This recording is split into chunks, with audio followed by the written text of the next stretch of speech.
Para hacer eso, lo que hicimos fue después quedarnos con el espectro, como les digo, en el estático, y después hicimos una deconvolución utilizando una combinación de gaussianas y lorentzianas. A partir de ello, simulamos el espectro, ¿sí? Y con esto lo que logramos fue lo siguiente, tener lo siguiente. Tuvimos aquí los estudios de estar viendo que la calvindina también es, además de que es el paso aparente por el cual entra el cadmio, también plomo puede ser uno de los caminos que sigue, también lo estuvieron estudiando. Y en este caso, en los estudios de modelos, ¿qué fue lo que pasó? Que se encontraron con que pudieron aislar dos productos, un compuesto de plomo con el ácido aspartico protonado, es decir, neutro, y otro en donde tenemos el aspartato de plomo. Afortunadamente para el grupo fue posible aislar y resolver el estudio de rayos X de lo que es el aspartato de plomo.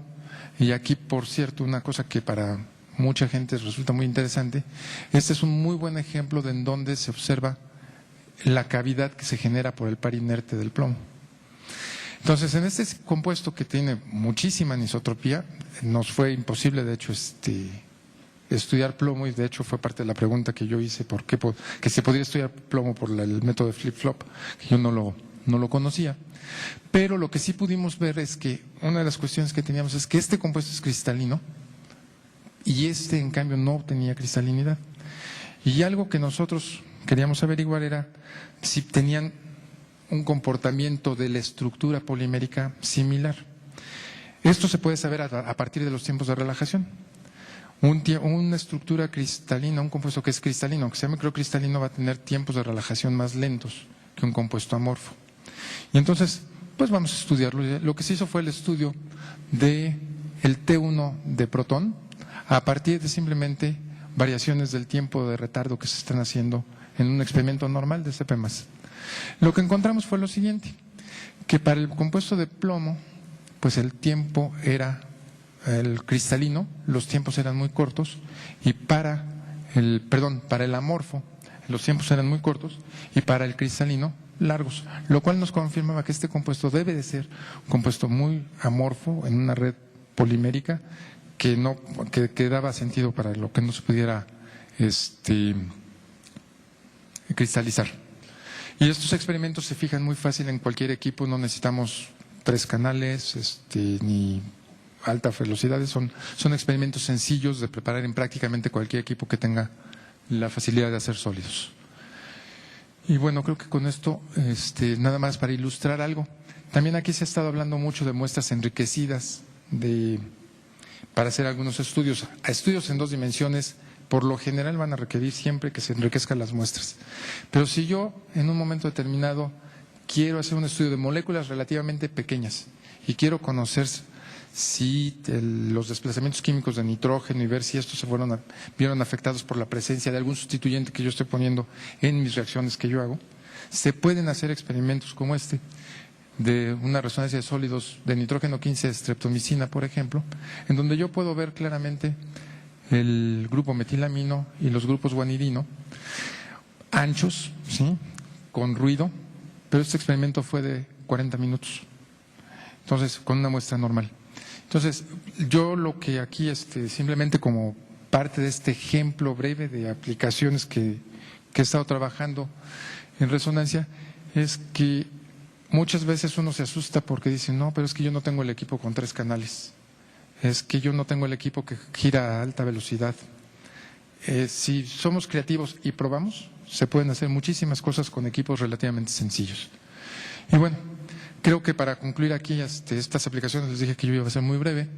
La resonancia de sólidos es una herramienta muy útil en la caracterización molecular y de muchos materiales. Yo creo que de esto ya hemos visto mucho.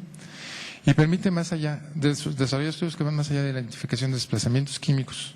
Nos permite ayudar a la conformación, la anisotropía, la cristalinidad de sólidos o incluso empezar a determinarla, como estuvimos viendo en las pláticas anteriores. Muchas gracias.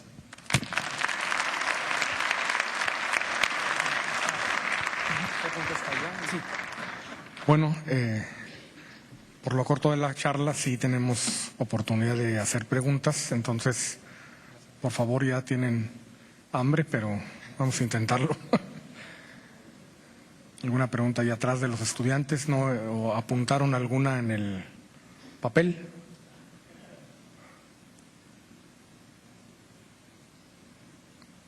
Prometo contestarle en español. Bueno, y si no hay problema, lo voy a contestar en español. Entonces, a ver, estudiantes de farmacia, químicos, ¿no? Bueno, entonces le agradecemos otra vez al profesor y vamos a pasar a la siguiente sesión. Miren, vamos a tener ahora la presentación de 3 investigadores que pertenecen a empresas que se dedican a construir aparatos de medición experimentales. Entonces, tenemos pues un poquito más de 1 hora, 1 hora y cuarto para la presentación. Entonces les vamos a dar alrededor de 20 minutos a cada uno para que nos expongan. No sé si, Albert, las pláticas estarían preparadas o esperamos un ratito. Ajá. ¿Qué hacemos? Pues sí, pero...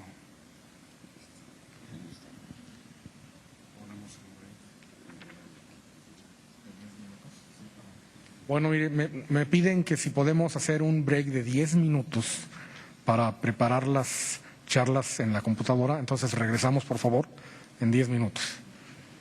Bueno, vamos a pedirle al doctor Guillermo Mendoza que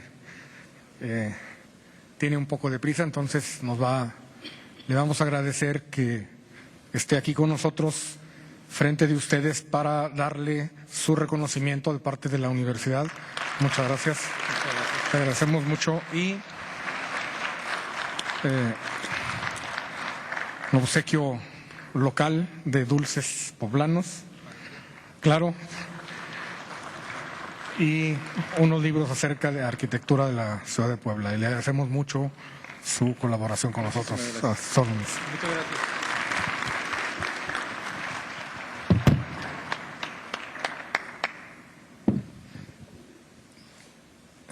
Well, I will introduce then the next session. There will be 3 talks with about 20 minutes each one. The first one is given by Dr. Joachim Strupe from the Enterprise Bruker Biospin Corporation. It's very important for us, of course, the collaboration with these enterprises, and we hope you get some ideas about the equipment they are built. So please, come on. Thank you.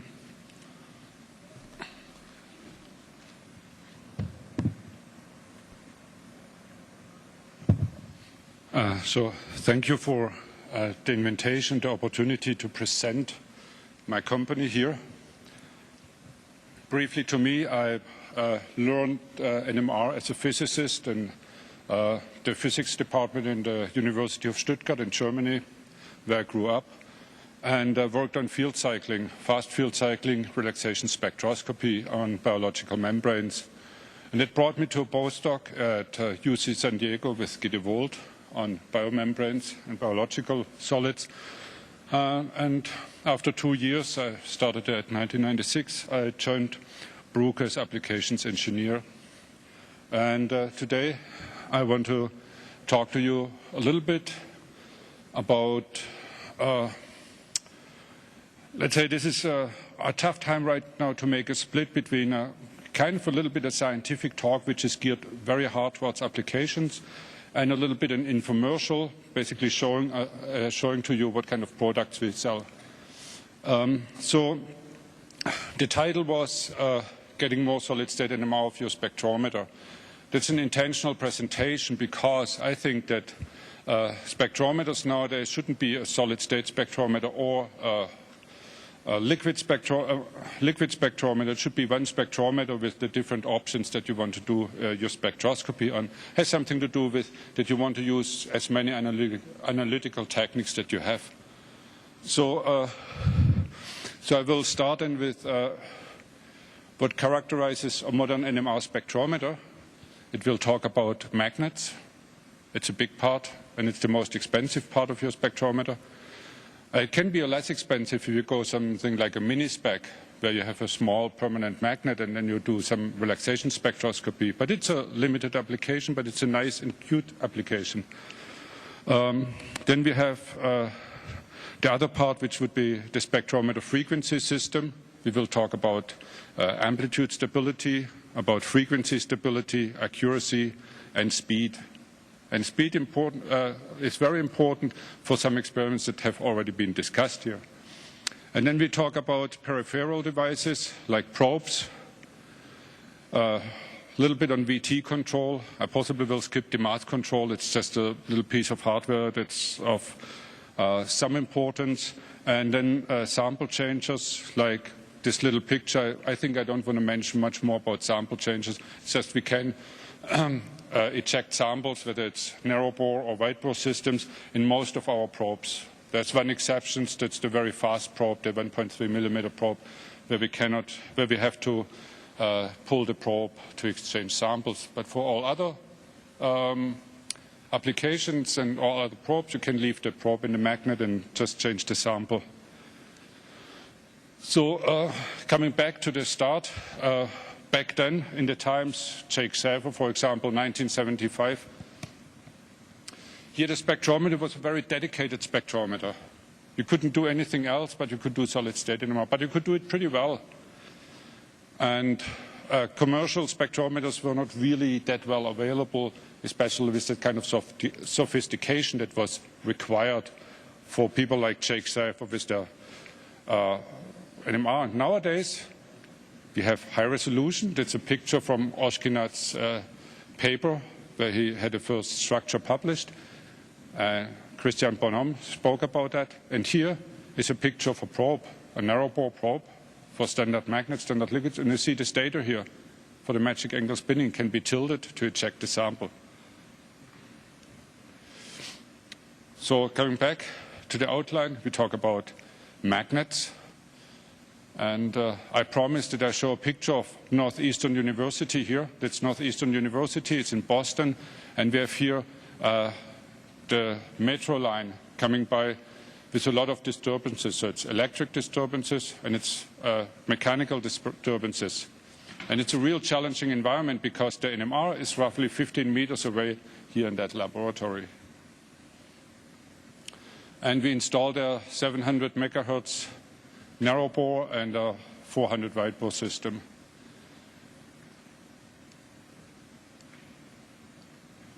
So here is the magnet, and the magnet is on its traditional post. You have seen this possibly in pictures or have seen a magnet like that. And then it needs an additional pendulum device which is hung up to address for the vibrations. The ultra shield technology itself shields extremely well, above 99% from electromagnetic disturbances. So I don't want to discuss this. This has been presented often enough. So here is a liquid spectrum. That's a chloroform spectrum, a line-shaped spectrum. And here is the first spectrum, the pendulum, and the platform are off, and the train is passing. So we see the train passing. Here the pendulum is off, and the platform is off. And that's ambient, still pretty decent vibrations from all the traffic around there. And here the pendulum and the platform are on, and the train is passing. And it's really almost no vibration. So you can do that.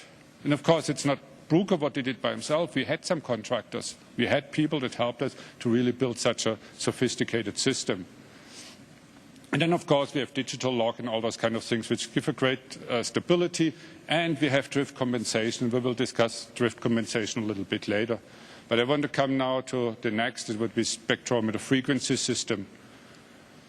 And what is a spectrometer or frequency stability?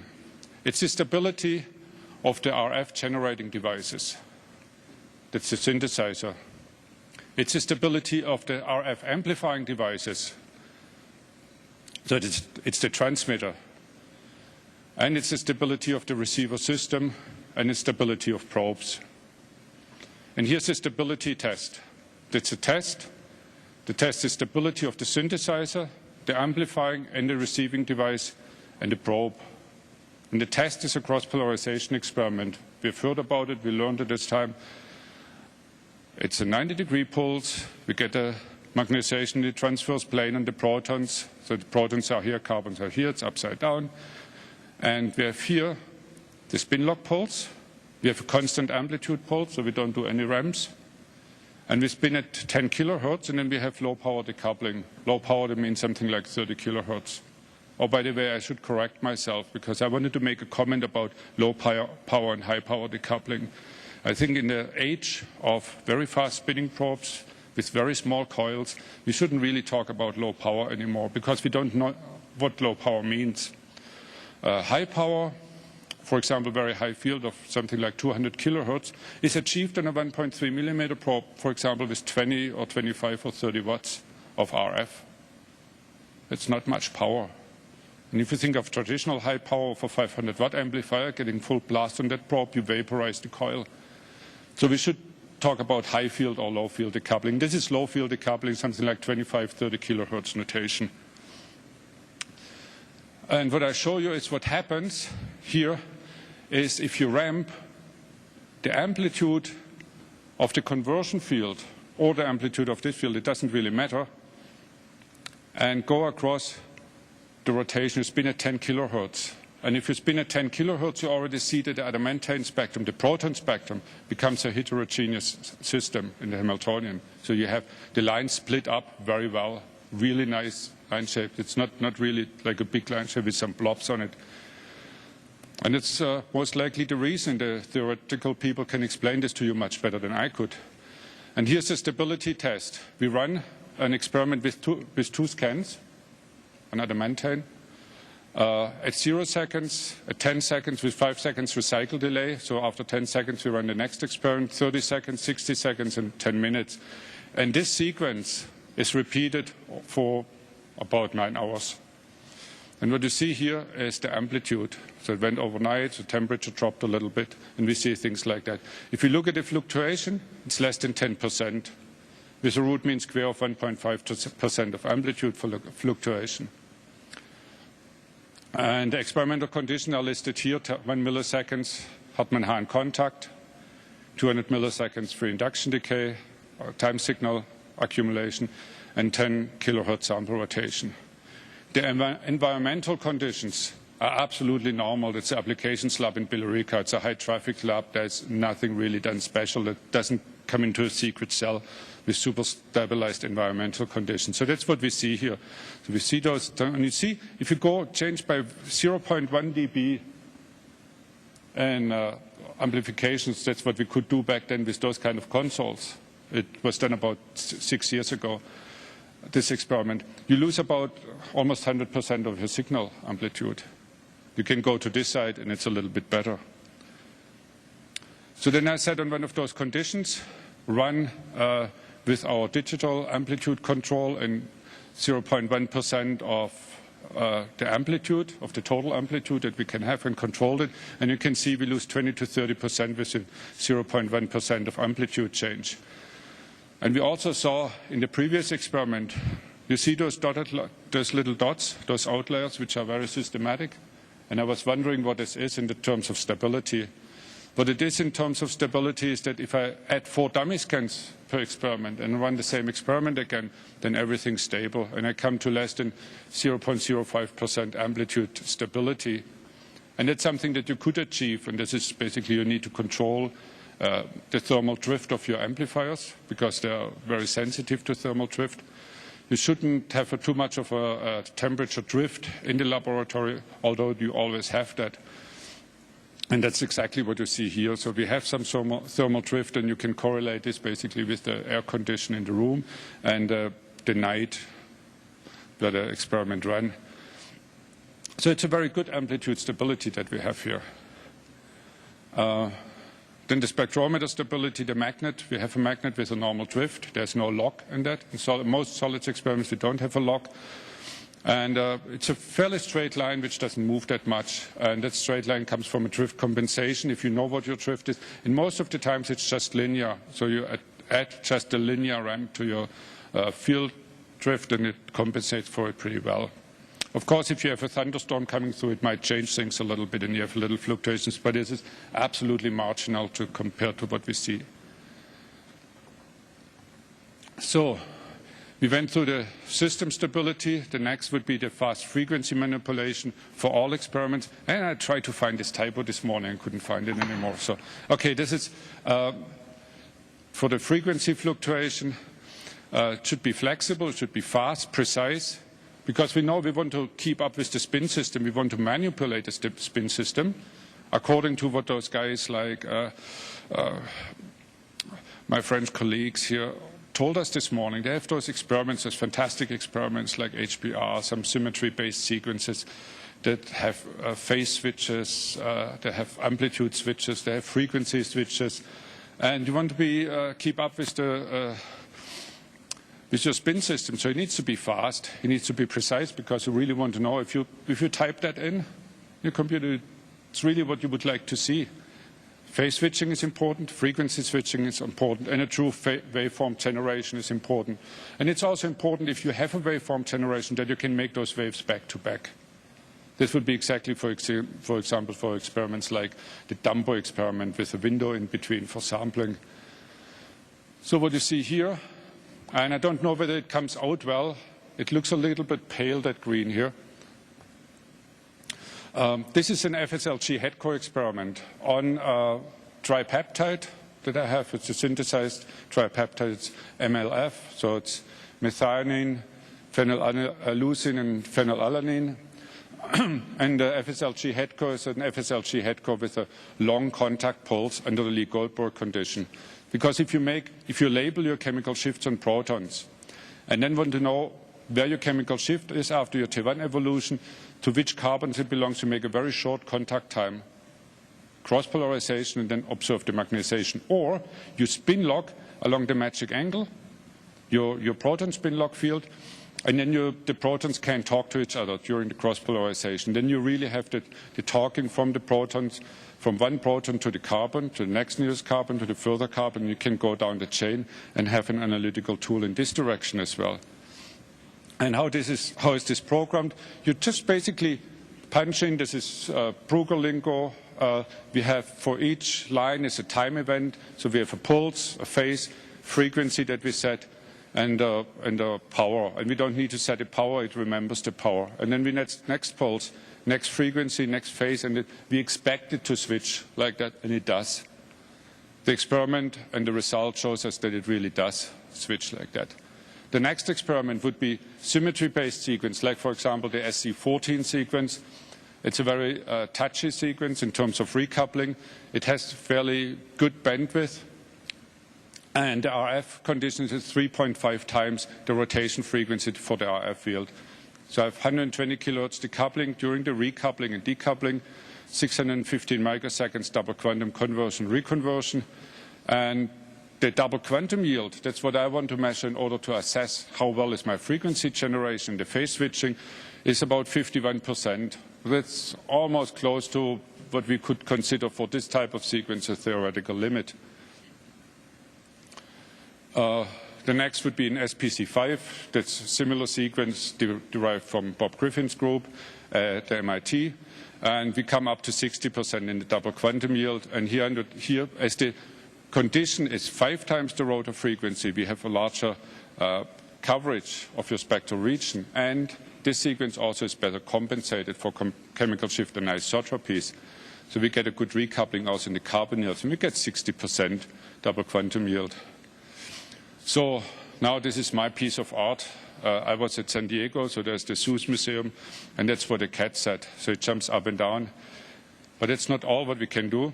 So I would like to talk very briefly about the peripheral devices and probes. And this would be the first one. We have discussed it. It gets about high speed. And By talking about high speed, I want to mention, really right now, the emphasis is on high speed, but I got lately inquiries about very low speed spinning. So we shouldn't really forget this as instrument manufacturers. Even though we really try to pick up on each other and then drive technology, we also need to understand that us eventually need to go really slow. New and cute experiments, they take a little bit of time. You can have a coffee or more than a coffee with it and wait. But here, right now, we talk about high speed. This is a small rotor, 1.3 millimeter. That's how it looks. That's how the first prototype of the probe looked like 2 years ago.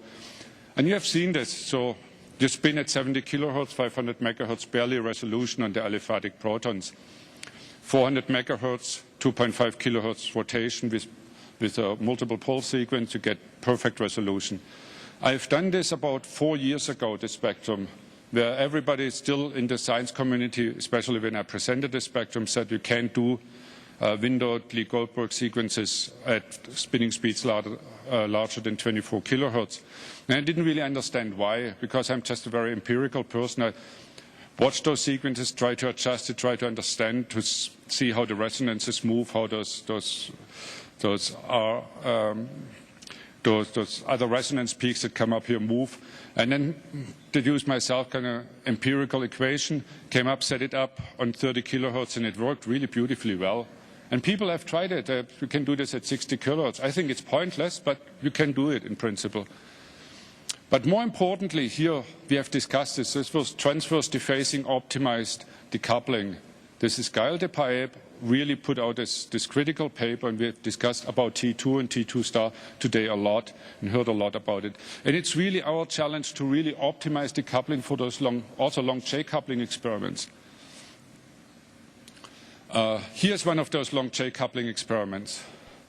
Those J-coupling experiments were developed in Len Miller's group, and I had really the pleasure and the advantage to be part of the first paper that came out on the UC2QF. This is uniform constant, or the uniform sign double quantum filtered COSY experiment.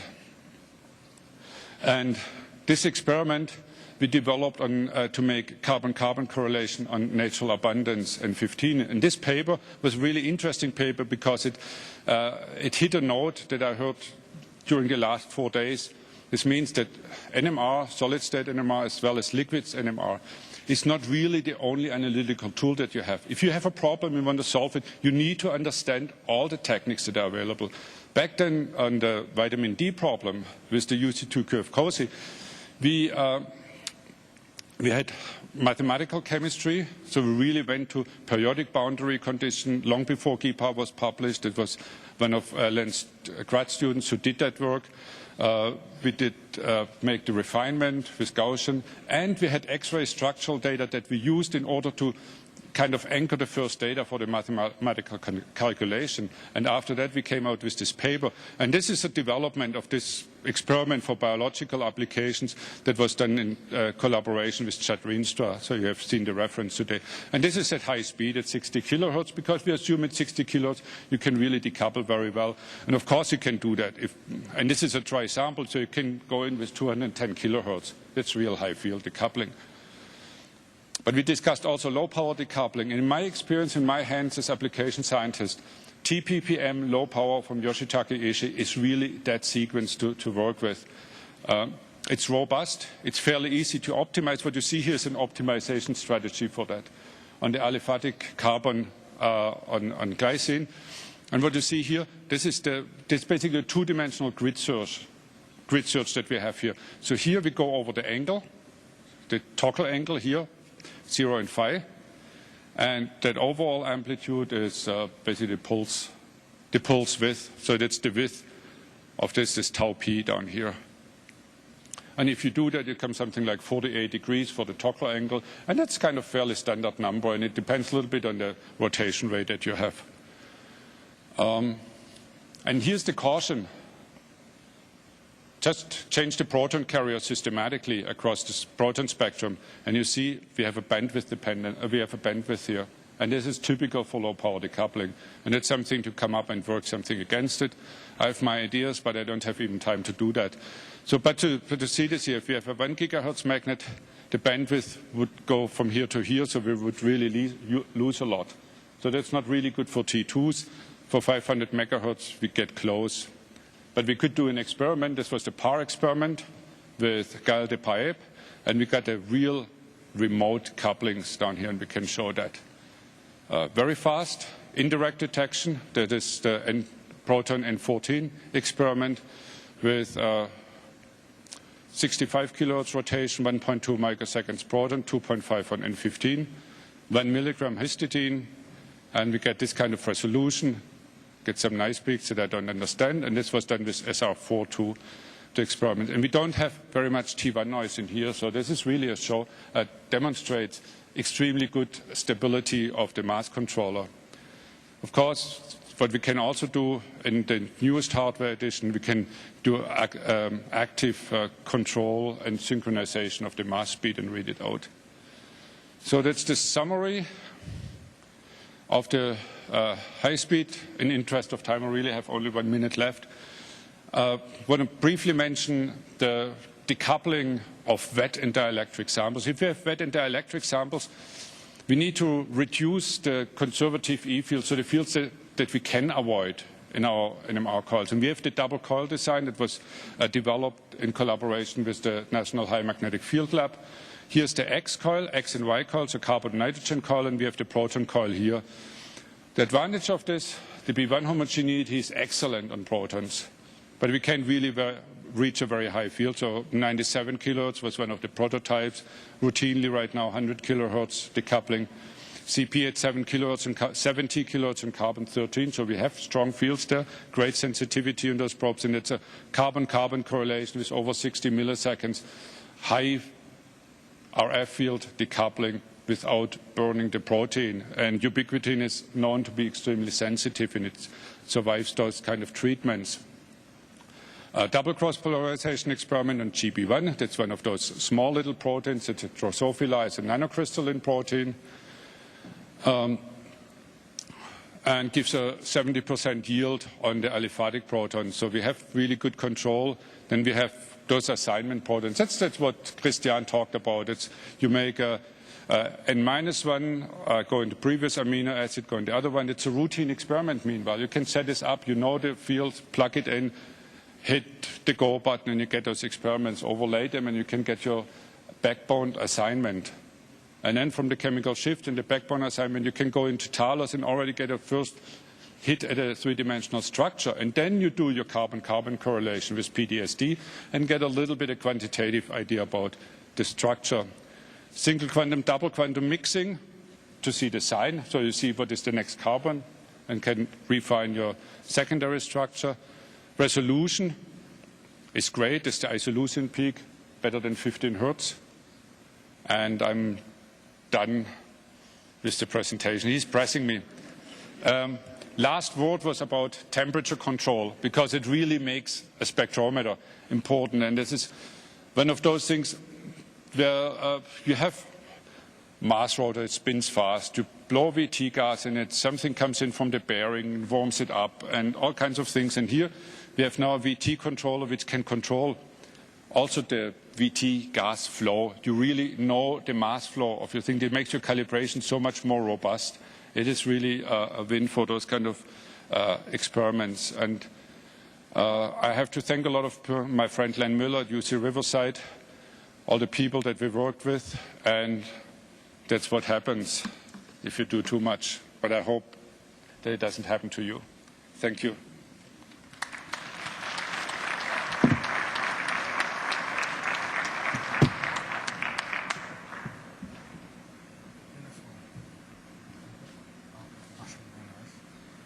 Well, I acknowledge Professor Strupe for the talk and give him some gifts from organizers.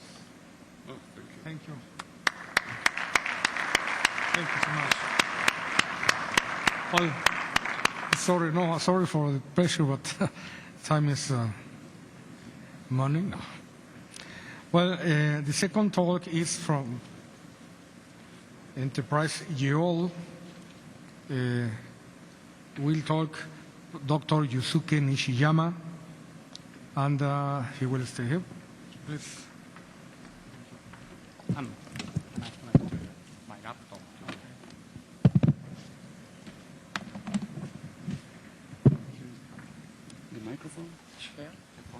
No, okay, thank you. Oh.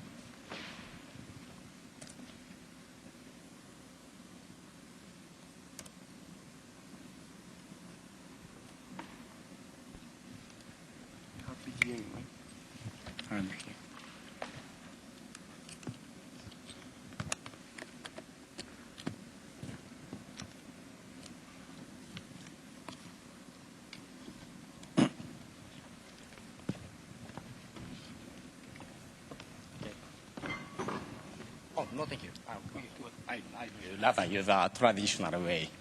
Okay, thank you.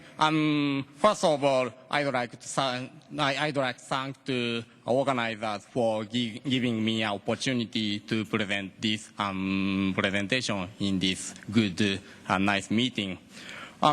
Today, I'd like to talk about our recent product and recent progress of very fast magic ensemble spinning.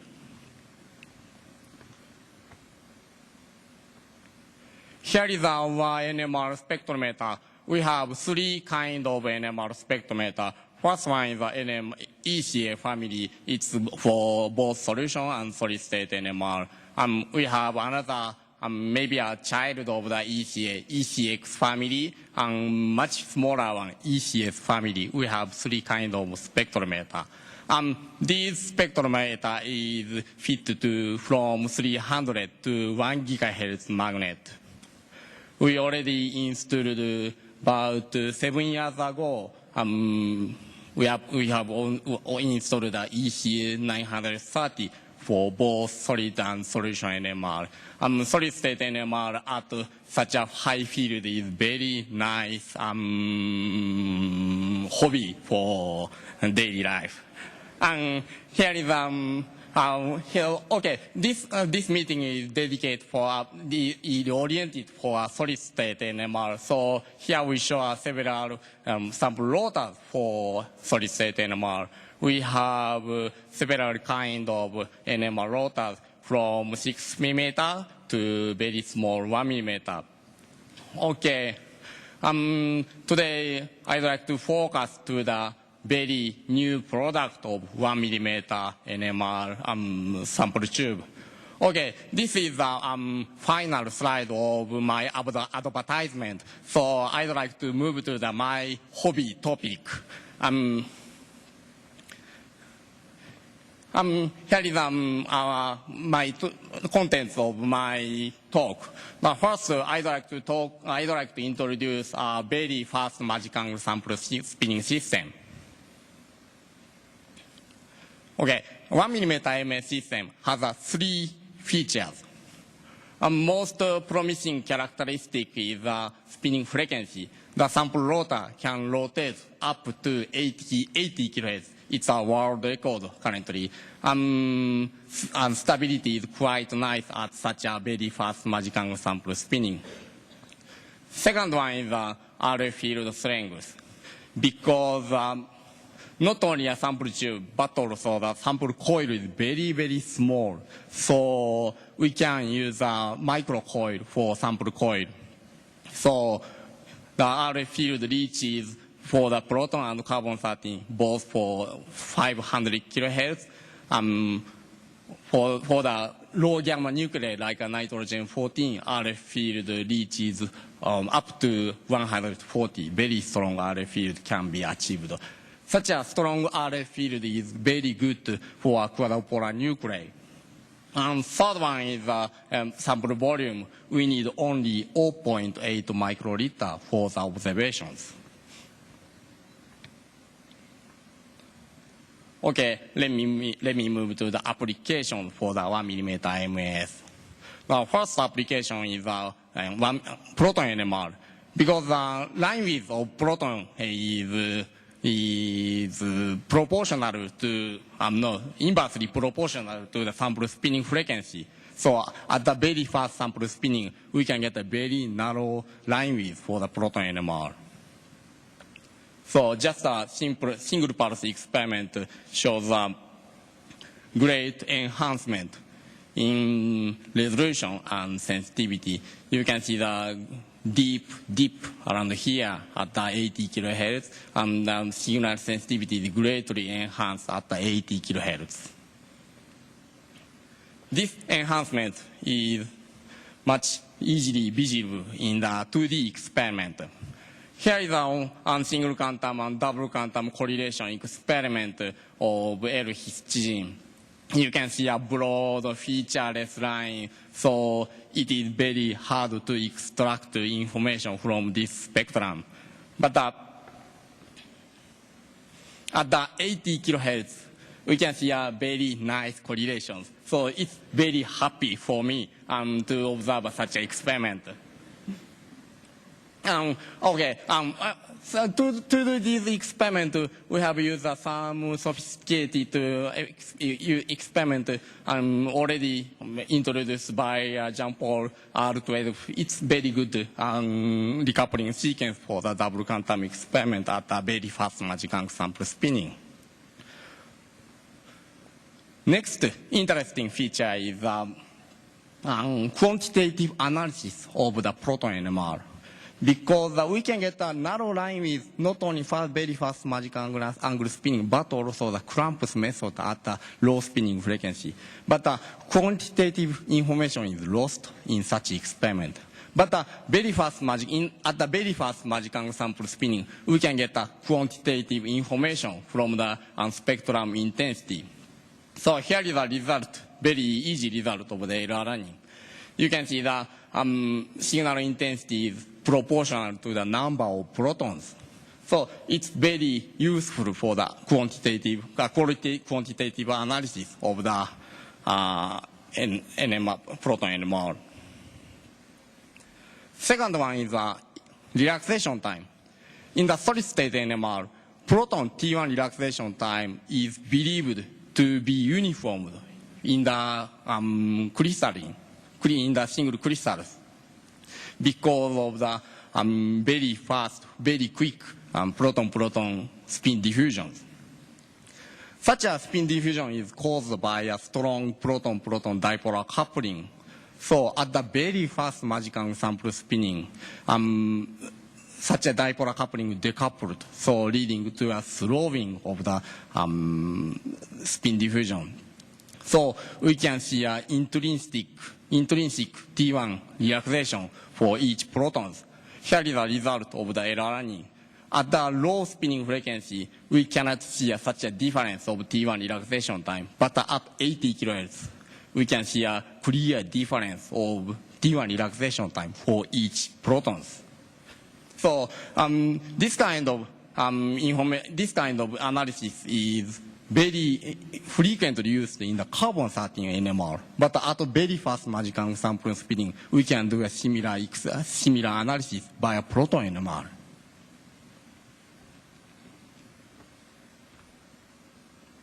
Okay, for the next topic, nitrogen-14 NMR, we can get a very quickly correlation experiment for the proton and nitrogen-14 NMR. Important point is that we have no need to label the nitrogen-15 or deuterium. So just a natural abundance sample is enough for this experiment.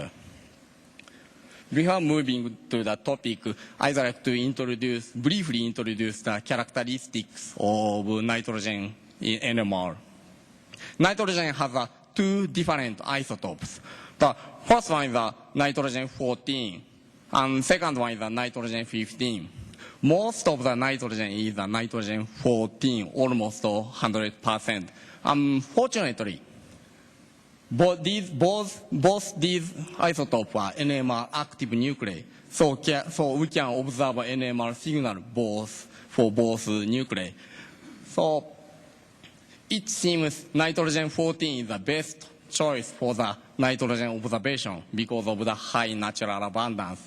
But most NMR experiment is performed by using a very expensive isotopic labeling, and then nitrogen-15 NMR.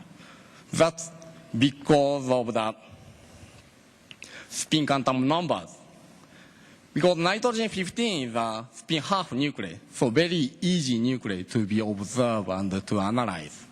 But the nitrogen 15 is a, has a spin quantum number 1. So this means that there is no transitions for free from first order quadrupolar broadening. So nitrogen 14 spectrum has a very, very wide line width. It reaches 5 megahertz or 10 megahertz. So it's too wide to observe. So this makes a nitrogen 14 NMR experiment very difficult. But 5 years ago, a very nice experiment is proposed by independently by Gang Group and Bodenhausen Group. This experiment is done at moderate spinning frequency, but very fast Magicang sample spinning is very good for nitrogen 14 observation because fast Magicang sample spinning enhance T2 relaxation during this echo period, leading to a very good sensitivity. Strong RF field is very good excite the nitrogen 14 magnetization because nitrogen 14 has a very wide line width. So we need strong RF field to efficiently excite the whole region. And then we need only 0.8 microliter. So by combining these features to the nitrogen 14, we can get a very nice spectrum without isotopic leveling within just maybe few minutes, at some cases several hours.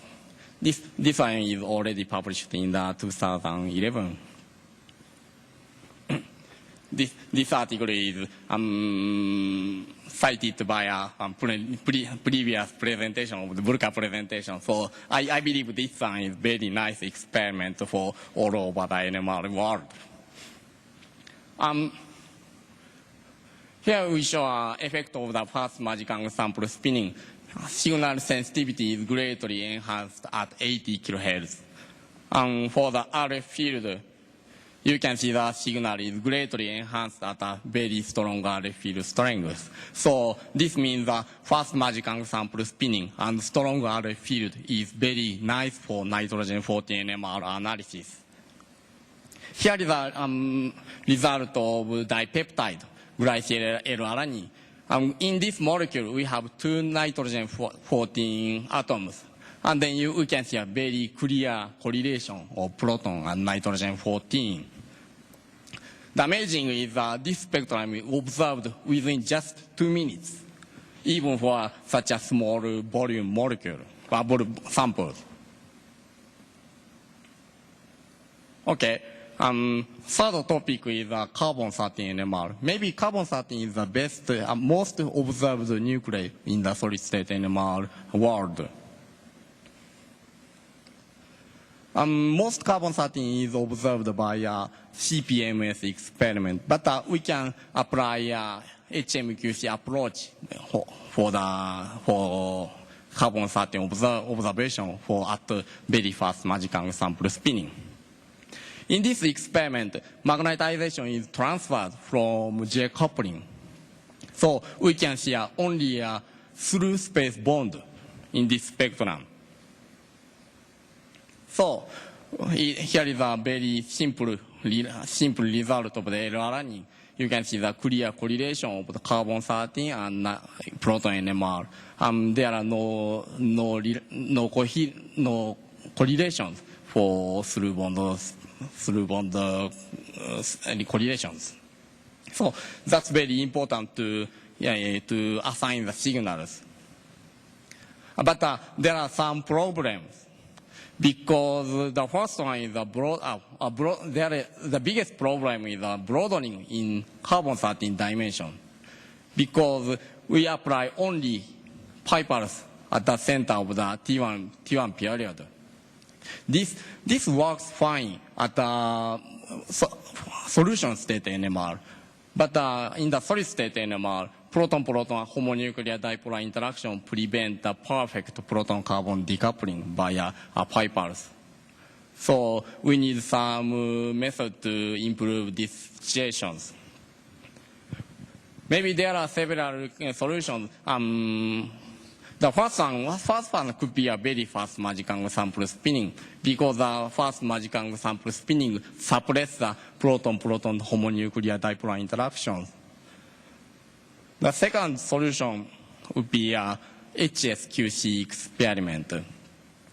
In the HSQC experiment, magnetization is stored in the G-like direction. So this improves the resolution in the carbon-13 dimension. Here is the result. In the CP-mass experiment, we can get a clear, sharp resonance because of the perfect proton decoupling. But at the 60 kilohertz, it's maybe the moderate sample spinning frequency, we can see a significant broadening due to the residual proton-carbon dipolar interactions. If we apply HSQC at the 60 kilohertz, the line width slightly improved, but not good enough. When we observe HMQC spectrum at 80 kilohertz, the spectrum is greatly improved from the HMQC, from the 60 kilohertz. And then if we apply both fast magic angle sample spinning and HSQC experiment, we can get a nicely sharp resonance at this dimension. So this means that very fast magic angle sample spinning and HSQC is very important to get a good resolution for for proton carbon correlations. Okay.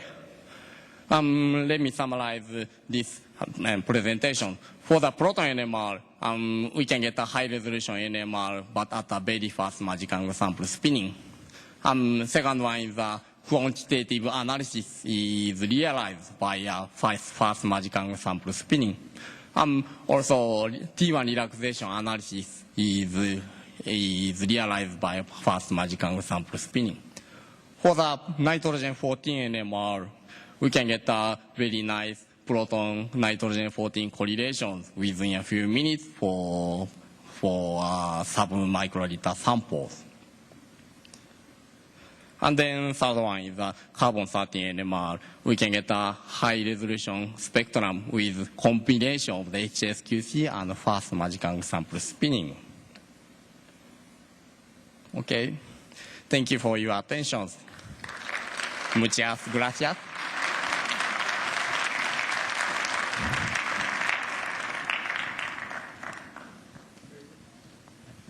I will acknowledge Professor Nishiyama by the authorities of the university, and a gift for you. Thank you very much. Thank you so much.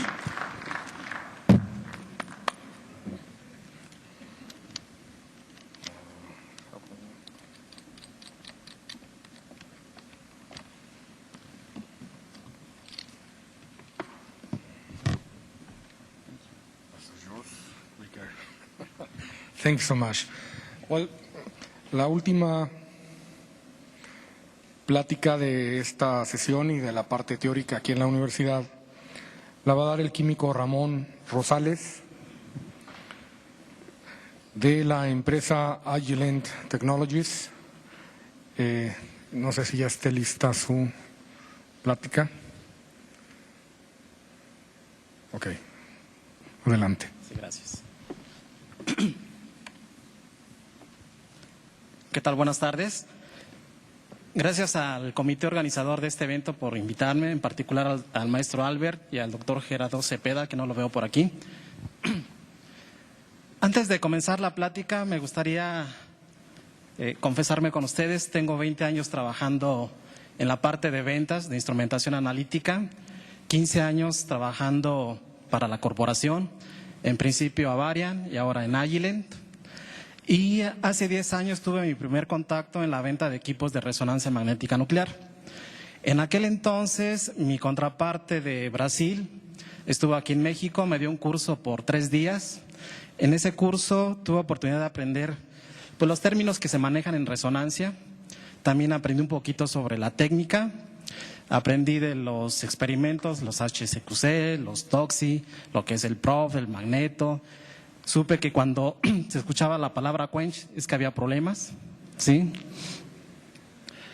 Entonces, después de ese breve entrenamiento, me fui a la facultad, estuve revisando algunos libros de resonancia, quería aprender a detalle lo que era el fenómeno. Y entonces por varios días estuve revisando los libros, unos explicaban el fenómeno de resonancia a través de la física clásica, otros con física cuántica, otros con matemáticas, en fin, total que ya estaba desesperado después de varios días. Ya estaba al punto de volverme loco cuando encontré un libro y en el prefacio decía lo siguiente: si no entiende la resonancia, no se preocupe.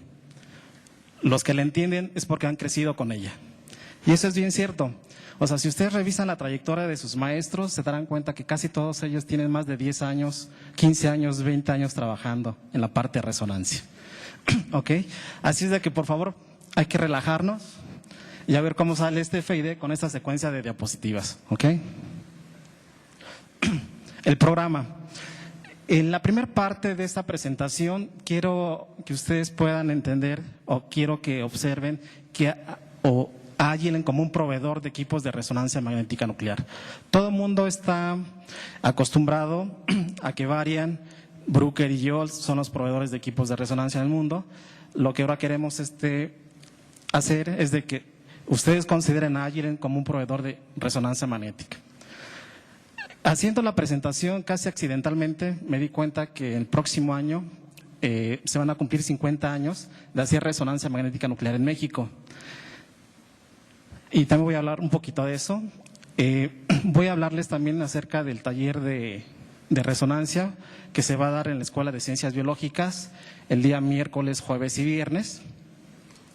Y quizás la parte más importante es de que Agilent, bueno, para esta presentación, es de que Agilent tiene un programa de apoyo para las universidades. El objetivo principal de esta presentación es reconocer a Agilent simplemente como un aliado en la resolución de sus problemas de resonancia magnética nuclear. Ok. Los orígenes de Agilent se remontan cuando se funda la compañía Hewlett Packard, esto es en 1939.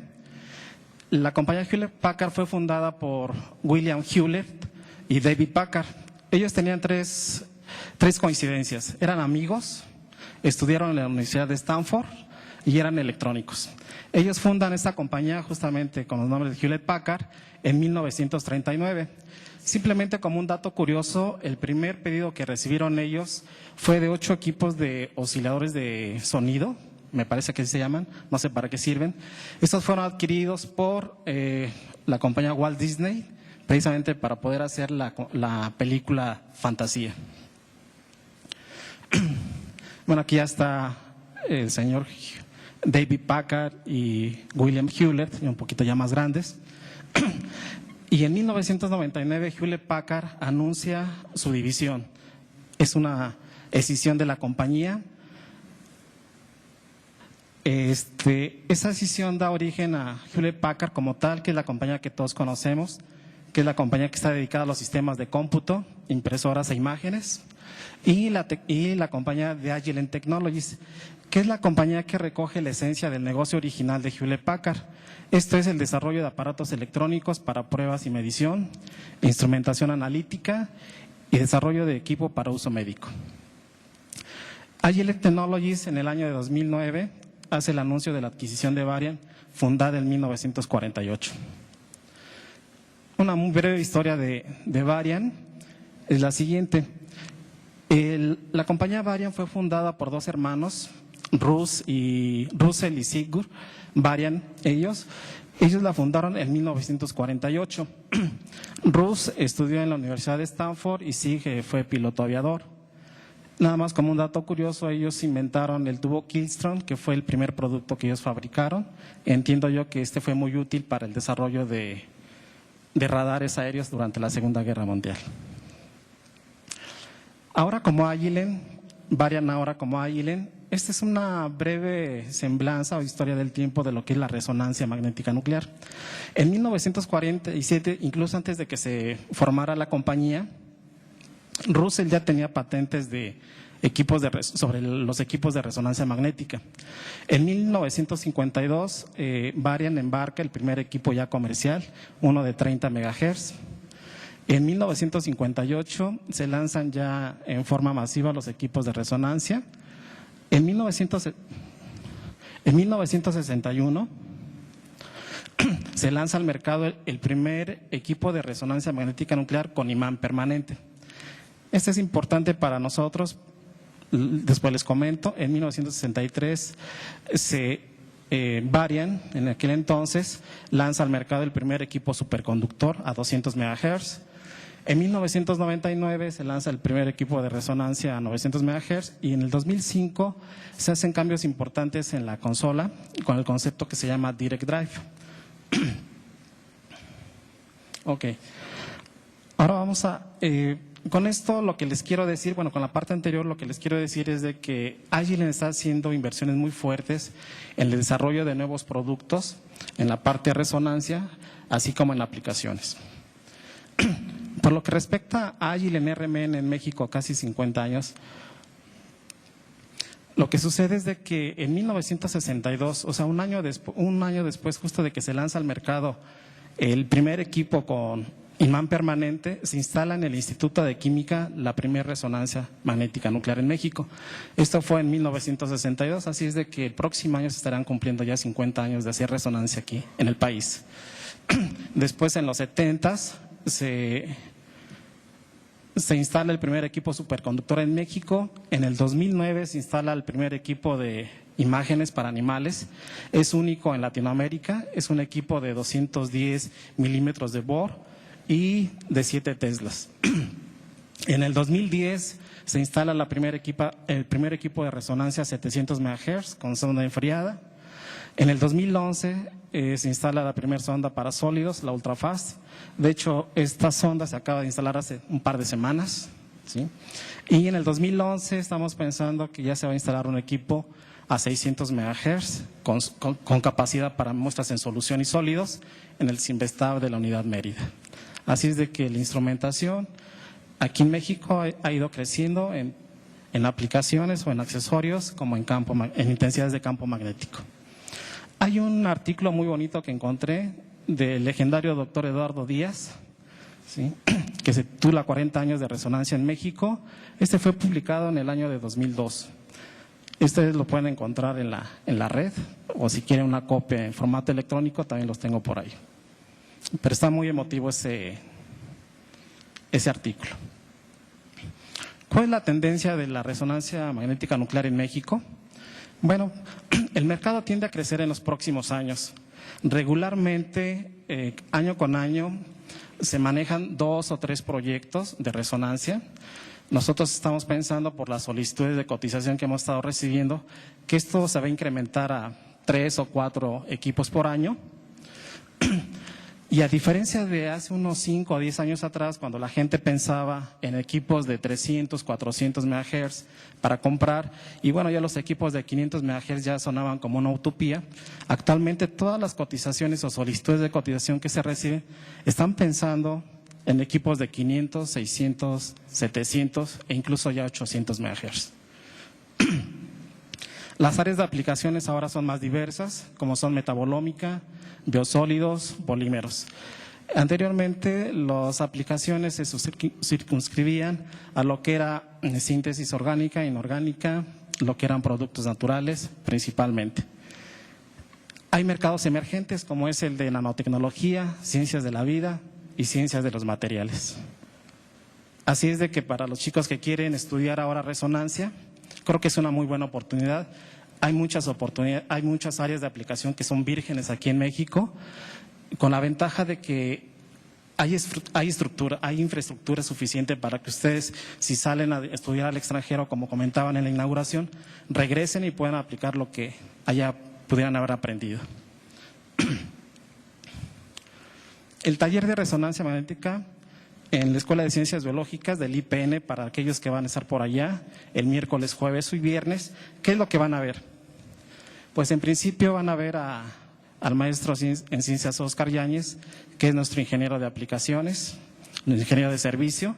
El proyecto que tenemos en Agile en México es de que Oscar dedique el 100% de su tiempo en la parte de aplicaciones. ¿Okay? Esto para que todos nuestros usuarios que van a empezar a trabajar en los mercados emergentes o en las nuevas aplicaciones tengan mayor soporte por parte de nosotros. Junto con Oscar va a estar también el doctor Guillermo Mendoza, él con la intención de que puedan ustedes aterrizar todo lo que aprendieron en estos 2 días, lo puedan aterrizar en la parte práctica. De hecho, antes de irse me dijo que iba a tratar de reproducir el experimento del dedo de la momia egipcia, pero con un dedo de la momia de Guanajuato, ¿no? Este es el equipo de la Escuela Nacional de Ciencias Biológicas, es una fotografía cortesía de la escuela. Este es el equipo que ustedes van a trabajar el día de mañana, es un imán a 500 MHz, al fondo se ve la consola del lado izquierdo.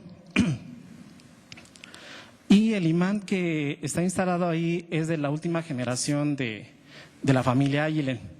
Aquí podemos ver cómo los equipos de 800 MHz ya son equipos muy compactos y en el equipo de 600 tiene las mismas dimensiones y los mismos consumos de helio y de nitrógeno que uno de 500.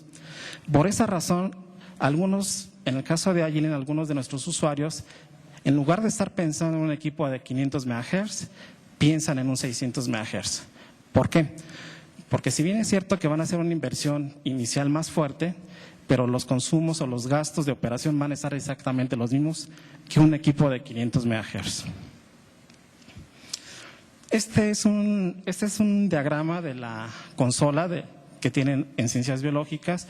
Aquí se maneja el concepto Direct Drive. ¿Qué significa el concepto Direct Drive? En los modelos anteriores de Agile, la consola tenía un CPU, un solo CPU. Las nuevas consolas, los nuevos modelos de Agile, en cada uno de los canales de radiofrecuencia, en el canal de log, en el canal de gradientes, en el canal de recepción, en cada uno de esos canales, cada uno de ellos cuenta con un CPU. La arquitectura es justamente como la que nosotros manejamos todos los días cuando estamos en una red. Independientemente de lo que esté haciendo el compañero, nosotros estamos haciendo nuestra función y cuando terminamos nuestro trabajo simplemente mandamos la información a la red. Bajo esa misma tónica, bajo esa misma filosofía, es como trabajan las nuevas consolas de Agile.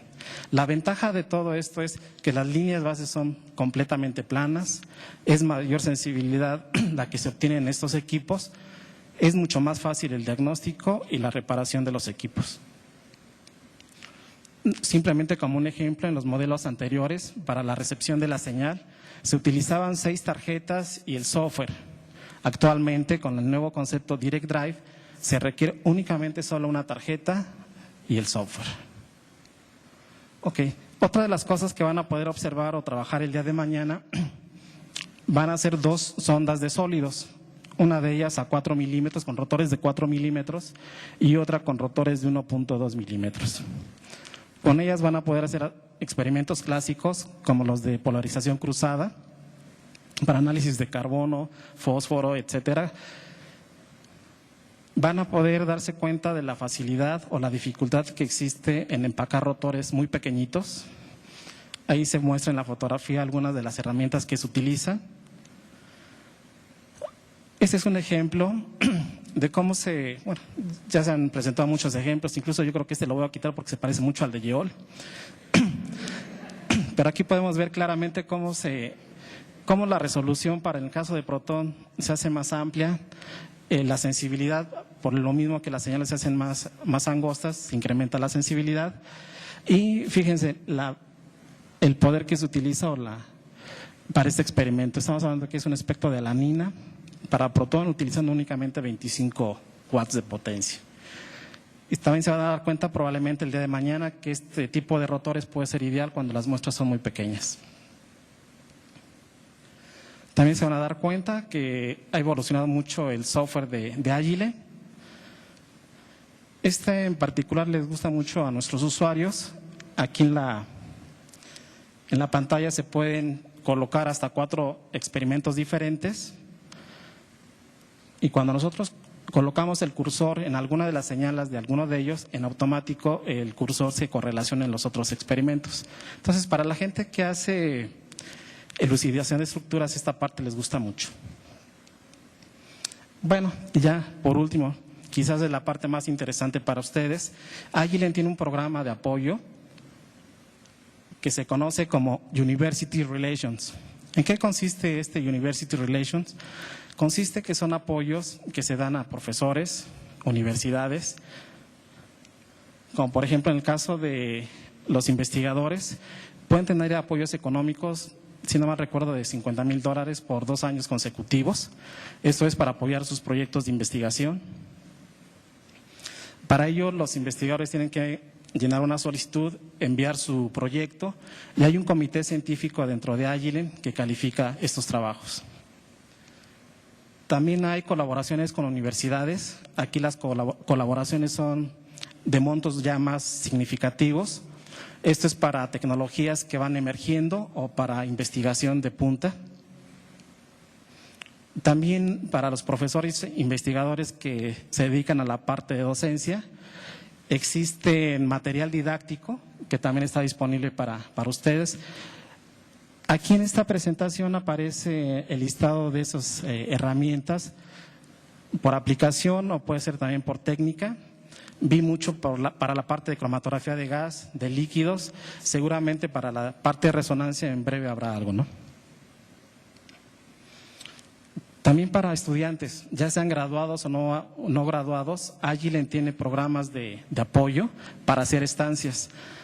Yo aquí me puedo comprometer con la gente estudiantes que quieran recibir el patrocinio por parte de Agilent, podríamos investigar la información que se requiere y cómo se podría aplicar.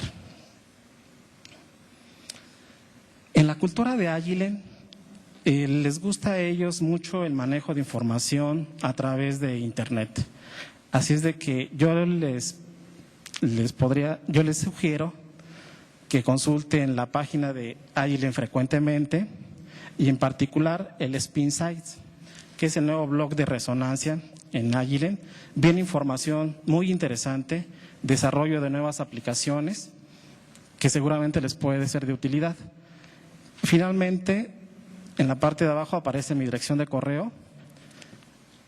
Si hay alguna duda o alguna inquietud, con gusto pueden mandarme un correo y podremos estar en contacto. Y creo que es todo. Gracias.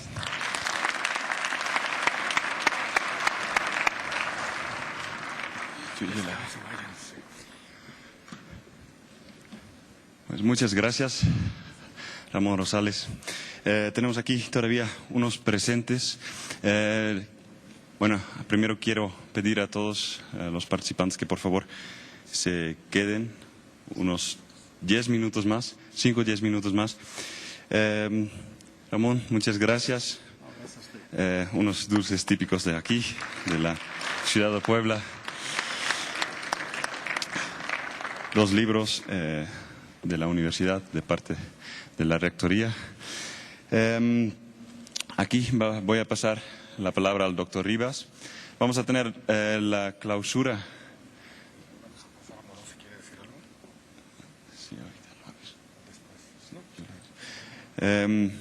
Vamos a realizar la clausura del evento. I would like to ask Jean-Paul to come with us, please. He's just tired and hungry, I suppose.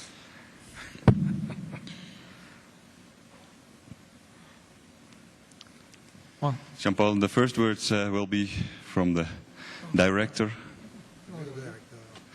And then you will have some words. Okay. First, Jean-Paul. Okay. So why not? Okay.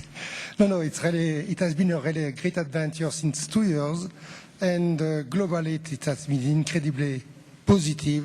We have been really surprised by the event. It was really incredibly well organized, and for all the things that has been done, I think mainly by Albert.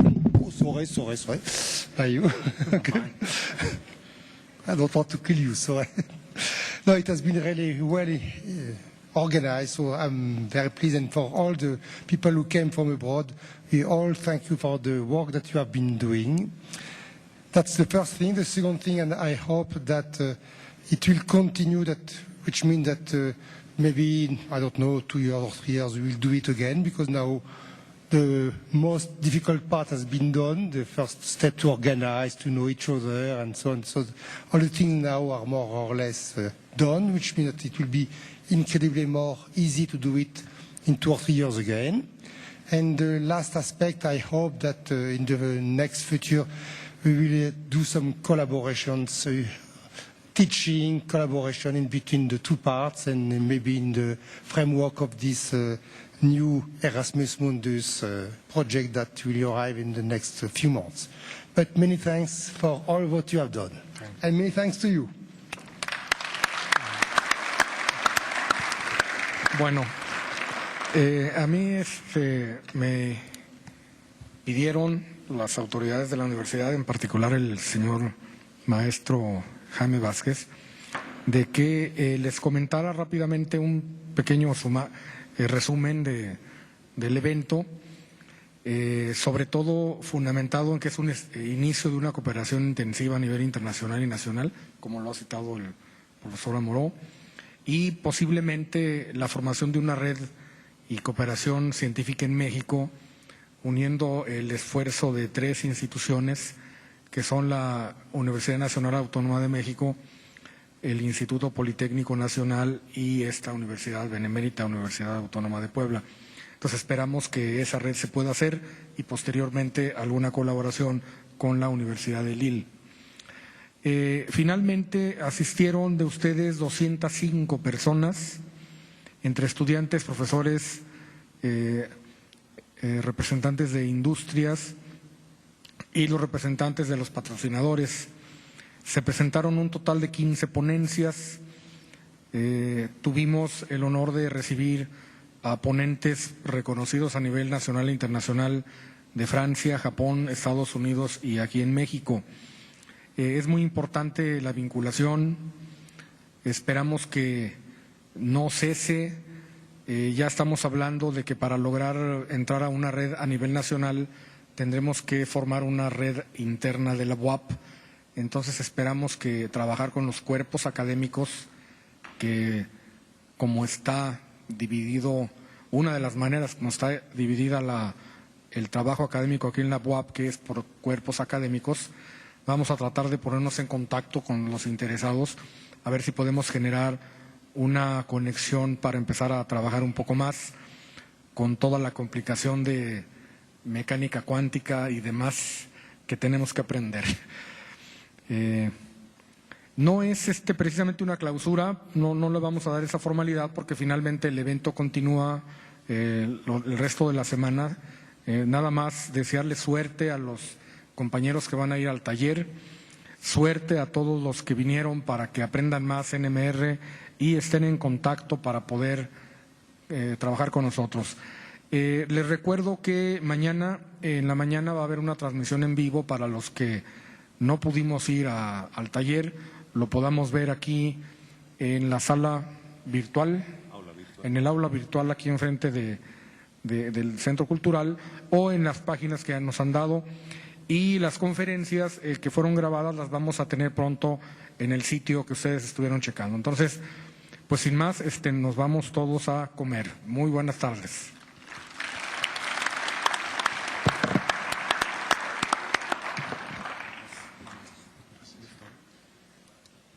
Todavía algunos cambios con respecto a las personas que van al taller, a los talleres en la Ciudad de México.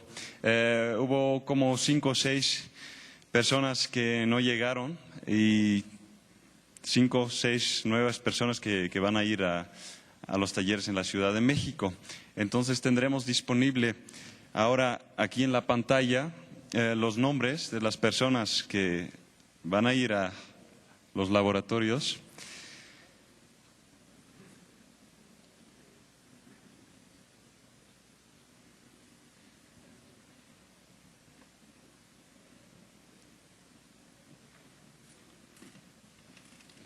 ¿Puedes ¿puedo yo bajar?